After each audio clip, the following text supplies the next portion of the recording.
हाय दोस्तों, नमस्ते, प्रणाम, हर हर महादेव। आप लोग कैसे हैं बताइएगा ज़रूर। और दोस्तों, मैं आप लोगों को एक शिव चर्चा सुनाने जा रही हूँ। शिव चर्चा की कथा आप लोगों को पसंद आएगा तो आप लोग कमेंट में हर हर महादेव ज़रूर लिखिएगा। तो दोस्तों, एक बुढ़िया थी। तो वो रोज़ शिव चर्चा में जाया करती थी। शिव चर्चा में जाती थी तो उसकी बहू बोलती थी कि अपने पति से बोलती थी उसकी बहू कि आपकी मम्मी रोज़ जाती हैं शिव चर्चा में और रोज़ 10 रुपया खर्चा करके आती हैं। अगर वो 10 रुपया होता तो हमारे बाल बच्चे नहीं खाते। तो उसका उसका बुढ़िया का बेटा बोला कि अब क्या करें, माँ है, माँ जाती है तो माँ को हम मना तो नहीं कर सकते हैं। तो बोली कि ठीक है, मना नहीं कर सकते हैं पर मार तो सकते हैं ना।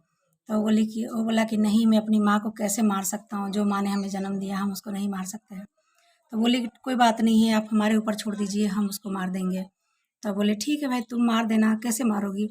तो बोली कि मैं अपने नैहर जा रही हूँ और वहाँ से फ़ोन करूँगी कि मम्मी जी, आपको हमारी मम्मी बुला रही है मिलने के लिए, तो आप वहाँ आइए, तो आप लेके आइएगा अपनी माँ को। बोला ठीक है।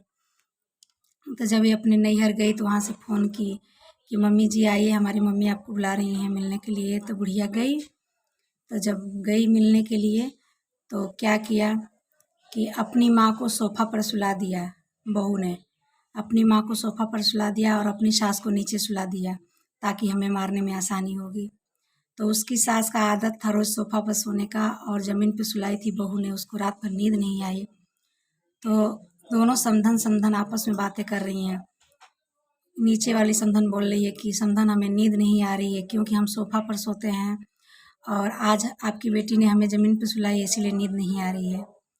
तो वो उसकी बहू की माँ ने बोला कि ऐसा है समधन जी कि आप ऊपर आ जाइए, हम नीचे चले जाते हैं क्योंकि हमें सोफ़ा पे नींद नहीं आती, हम ज़मीन पे सोते हैं।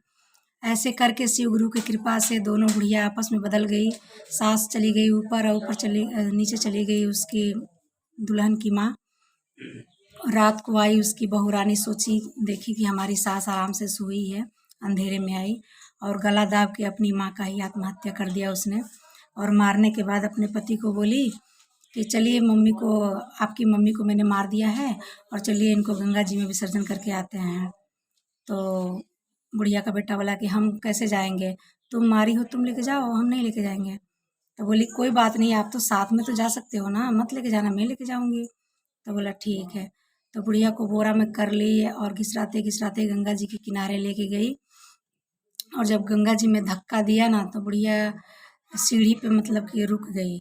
तो बोल रही है कि देखिए ना जी, आपकी मम्मी तो अंदर नहीं गई, थोड़ा सा इसको डंडे से अंदर कर दीजिए ना। तो बोला हाँ लाओ, इतना काम मैं कर सकता हूँ। तो डंडे से बुढ़िया को ठेल दिया।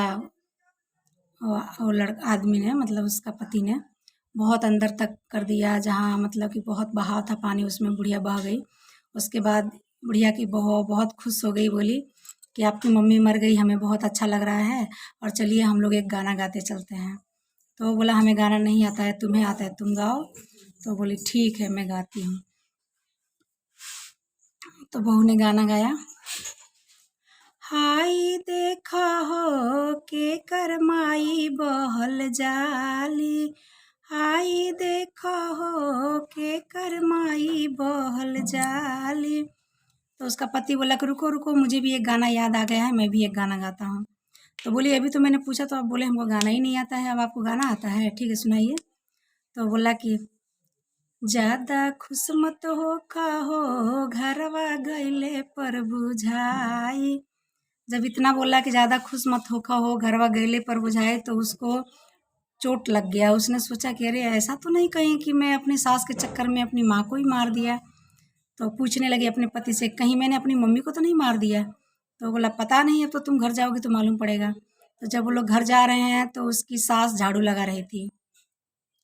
तो ये बोल रही है, बहू बोल रही है कि मम्मी जी आप झाड़ू लगा रही हैं।